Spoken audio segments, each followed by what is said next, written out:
Is it difficult to land a job after pursuing your master's abroad? This video will precisely cover this question in detail, and I landed a job, so I think now it's the perfect time to make this video. I'll tell you my entire experience. So a little backdrop, I pursued my Master of Management from the Schulich School of Business and I graduated in September. I'll tell you when I landed a job and also how was my experience like. In the end, I will reveal that magic number. The number of jobs that I had to apply to finally land one. Apart from these things, I'll tell you one important thing. Many people do not do that because they just believe that it's okay, but I will reveal that to you, and that can make a lot of difference on your financials. So stay tuned till the very end. Welcome back to Bani Abroad. If you are new to this channel, then I make content on studying and settling abroad, which will give you an edge, so make sure that you hit that subscribe button right now. Also, if you have this dream of studying abroad, then I can help you achieve that through my consulting service Collegiado. The link is in the description box as well as in the first comment. Do check it out if you're interested, and that's the way to reach me. So let's start this story from day zero. That is when I was not even admitted to the program. So while I was applying to Master of Management, I was talking to people about the program and about the job opportunities, because one of the primary reasons is to get a decent return on investment, and this degree was quite expensive. It was approximately 55,000 Canadian dollars, so I wanted to make sure that I would be getting a good ROI. So I had a mixture of reviews and I used LinkedIn to talk to people, and that is the best platform, so get on it if you're not on it already. Some people said that okay, it's good, and the second set of people they were a bit negative in the sense that it's quite difficult to land a job here. Of course it's difficult, but when you put it like very difficult, then that gets a negative connotation. So I told them that I do not have work experience and also take that into account.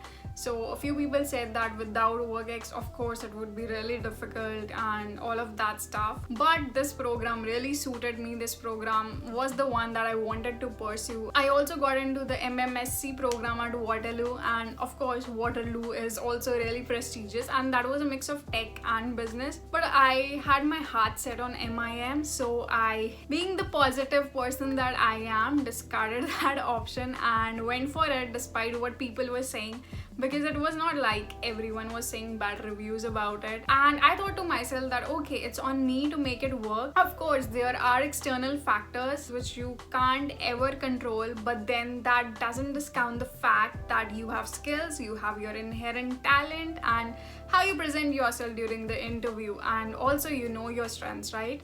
So I had that confidence in myself. And the other thing is that you can't be lazy. I mean, if someone has said that it's very difficult, there can be two attitudes here. One can be, I'm up for the challenge, bring it on. And the second can be, oh, it's really difficult. Am I doing this right? And okay, I'll just be lazy because of course it's difficult, so I can just blend in with that excuse. So now that's on you, which road that you want to take and how it will make a difference in your life. So the short part was that it's good to ask people about the review, and of course if all of the people are saying that it's negative, then of course you have to take that seriously. But if it's a mixture of reviews, because the people, they will give you advice based on their experiences. Of course, have a healthy set of samples so that you know what's the realistic picture. And I knew that okay, there are positives, there are negatives, people are double-minded about it, but then I took up the challenge because I was really interested in the course curriculum and I went for it. And this did not end there. When I got admitted, I started pursuing my course. Then came another moment when it was like, oh, why did you come for this degree? You do not even have work experience. You should not have come, blah blah blah. Then I had this buddy. So a lot of universities have this system where they'll appoint you a buddy. So the buddy is usually the senior. So in my case, the seniors were not on campus because it was just a 1-year degree. So that was my one contact because she was my buddy, and I talked to her and I told her, oh, people are discussing this and is it true? And she ridiculed that, saying that, oh no, it's not true, like people are getting jobs. And I did not know like if people are getting jobs, right? Because I knew some of the people were getting jobs, but I did not know for the entire cohort and people without work experience what was the condition for them. So she said that no, people are getting good jobs and people are getting good salaries, so that's all right. So yeah, I did not get bothered by that. So right when we started attending our classes, there was one thought that was fed to us: network, network, network. Because only 10% of the people get a job through the campus and rest 90%. Okay, so let me just give you a context. So I know that most of my viewers are from India right now, so it's not at all like those campus placements. If you get into a university, of course the college will invite companies for you, and it's now on you on which one you land. And it's not that you have to hunt for those companies yourself. So it's entirely different here. And of course there are a few universities which would have a lot of campus placement, but for majority that's negligible or does not exist. So that's why we were fed with this thought that networking is the key. Around 80% of the jobs are hidden, like they're not even posted on the job boards. So you would not know about that job unless you're talking to that person who happens to know about it, and that person of course has to be in the industry. So that's why networking plays a key role here. And the second option that you can do is that you can apply on LinkedIn, you can apply on Indeed, or you can apply through the campus portal. But it's not that the companies would come to your school to take an interview. It's not like that. It's just that you'll have a job in your portal and then it's entirely up to you. So that's just like the direction that they are giving you. And maybe you would have more weightage since you applied through the campus portal and the company is specifically looking for graduates from that B school or from that university. So in that case, that can of course make a difference. So I started networking, I think in the first semester of my school, but not heavily, like just 1 or 2 people, maybe a month. Then there were periods where I was pretty active in networking with people, and then there were periods I wasn't networking at all, but like I did it on and off. And I did networking from the perspective that I have to gain advice, and also maybe that would work out for me. And personally for me, I thought that since I do not have work experience, of course in the coffee chat I can ask them questions like about the industry, about their role, and I can tell them a little bit about my profile. But since this is what my personal thought was, maybe I was wrong thinking that. So I thought that I do not have that like full-time work experience, so that I can say that hey, I've worked on this and this technology, I've solved this business problem, and then they can see that I have that experience. And maybe if a job aligning that experience opened up in the company later on, they would remember me that yeah, Bani talked to me recently and she was telling about her interest, and also that aligns with her experience. So I couldn't have that kind of a conversation because I did not have work experience. All I could talk was that the skills I know and my internship experience, and also like how passionate I am towards this thing, or that I'm really a quick learner or this or that, but nothing tangible, right? So this was something new for me. So I said that okay, let's just take this as a challenge, and whatever works would work. I would network and I would also keep applying jobs on the side. And now revealing you, I got a job through applying online, not through networking. But even though I did not get a job through networking, I would say that that really served a good purpose, in the sense that I got a lot more proficient in the industry jargon, and I got an insight from the people who are actually working in the industry, how to tweak my resume, what are the important points that I should highlight. And people are kind. Some people even provided their feedback on the resume and how I can improve that. So I think these little things like getting the industry exposure, knowing how to structure your answers during the interview, and putting forward your best resume and your best self out, so that I think would help you a lot, even though if you do not get a job through networking. So I would highly recommend doing that. But again, it boils down to you. If you feel that networking is not your cup of tea, although I would encourage you to get out of your comfort zone. I know initially it might feel weird, but gradually you will get the hang of it. But okay, suppose if you don't feel like doing it, you can focus on applying online. And if you think that no, you don't want to go through the hassle of applying online, and you are an extrovert and you know that you bring these things to the table and you can convey that to someone in the industry, you can take that networking route and maybe apply just a few jobs. And this has worked for some people that who I talked to, but they had experience. So based on your personality and your profile, you can choose one that appeals to you. But still, I would highly recommend went networking on the side, even if you think that you might not get a job through that, because it gives you a lot of exposure and a lot of knowledge, and it's just fun talking to new people. So all of this was centered around how to get a job, like what platform, what's the way to get a job here abroad. Coming to my personal experience, so first I'll tell you my timeline, then I will get to that magic number, and then to that magic tip. So my personal timeline was, I have noted that down based on the emails that I got. So my first interview was on October 28th. So I graduated in September, but my last exam I think was on August 20th. So like, of course it's recommended that apply early, but there's also this thing that if you apply really early, then you might get the interview, but since you are not eligible for the job, like you are on your student permit, they can't take you right away, right? So you'll have to go through the process again. It's not that they'll say that okay, no worries, you can start whenever you're available. They have to fill their positions based on the hiring cycle. So some companies might consider that, but most of the companies wouldn't.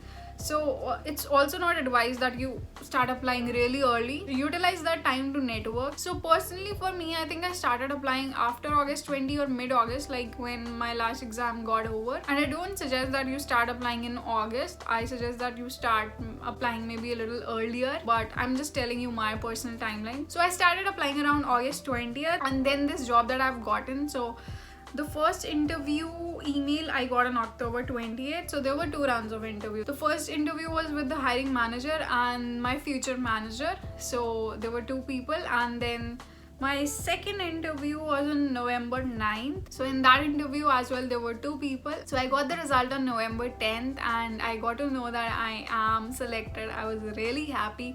And simultaneously, there was another job that I was interviewing for. So I completed 2 rounds, and I asked the person like, what's the result in the interview itself? Like, when would I know? So that guy said that I'll tell you already, you are selected. Now it's just your final 3rd interview with the upper management. I think that of course I would have been selected. I'm not being overconfident, but I got the feel of it. I chose this job because that job I already had my internship experience in that, so I wanted to explore something new. So that job that I didn't proceed with, that was customer success, and the job that I'm currently doing is of a project leader. So my job responsibilities are process improvement, business analytics. So I thought that I already have that experience because I was a customer success and sales intern for a tech SaaS company, and I wanted to explore something new. So I went ahead with this one, and there was another factor. The salary was $10,000 more for this, but it was not the main factor, but I just wanted to explore something new. So yes, I was telling you that I got the decision on November 10th,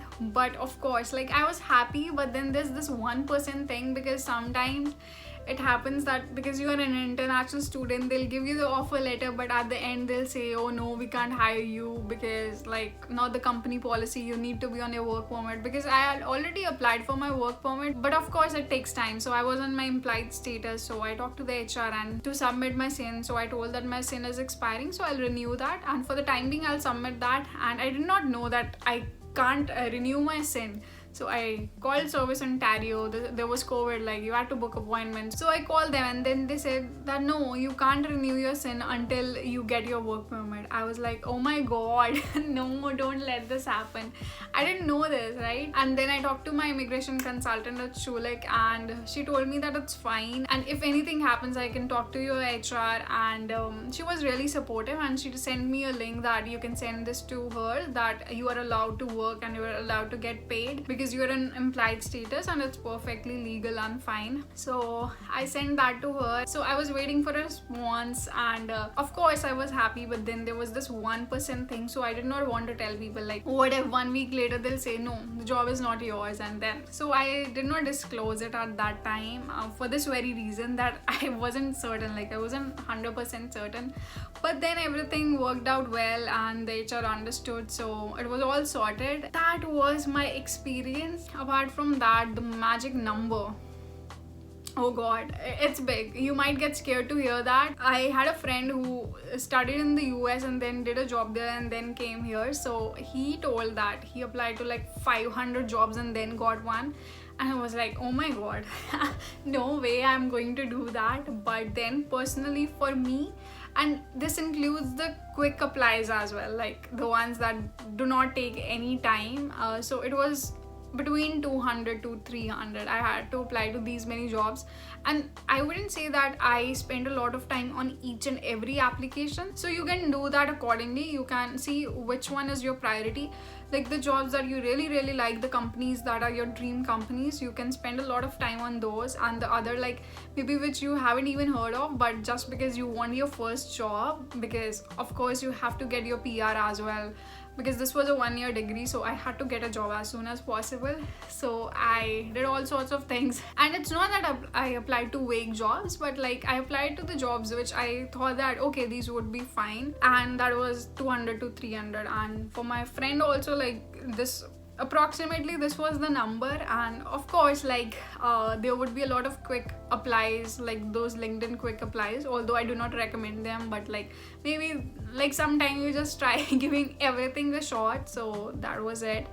And now coming to the most important thing here, that is after you get a job. So what happened is that I got a call on November 10th that yeah, they liked you, and we are moving ahead with your application. You will start working here. And then they read me the offer letter and my salary. So one thing is that there were a lot of talks going on that okay, people are also working at this salary, and it's fine, like it's your first job and PR is the main focus. But in my head I had kept that target that I want a job for this amount, and like that would be wonderful if I get a job for this much salary. The figure that they quoted was near that number, like not exactly that numbers, but then I thought that no, the target that I've set in my mind, I want that. So I negotiated my salary, and then I got my desired salary. Yes, that happens. So don't shy away from negotiating. The worst thing that will happen is that they won't increase your salary, right? Like when I negotiated, it was like I had this mindset with me that if I do not ask, there's no option that they're going to increase it. But if I ask, the worst thing is that they are going to say, we're sorry, this is the salary that you have to continue with. They increased the salary, and the increase was roughly like $3,000-4,000 like annual.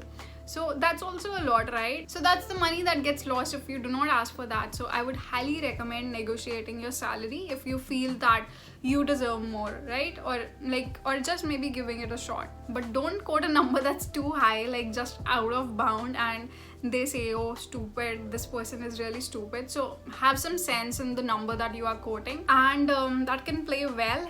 So this was my experience. I would say that if there are 3 important key takeaways that you have to take from this video, one is stay positive. In India, you would have maybe interviewed for 5 companies, 10 companies, maybe 20. But here, like see, 200 to 300 jobs, and maybe for some people the number might be less, for some people the number might be more, but I'm telling you my numbers. So just be persistent. And there were times like when I did not apply at all. There were a few weeks when I was applying just maybe 2 or 3 jobs a week, but make sure that they just don't stay there, and then renew the process with greater energy. So the first thing would be positivity and persistence combined. Like you have to be positive that you will get a job, and persistent that no matter how many rejections you are getting, and I never took a rejection to my heart. It was like, okay, yeah, okay, read the mail, it's fine. So don't get sad by these things. Of course, like one job will come along and you would be happy. Number 2 is that if you're applying online, then resume matters a lot.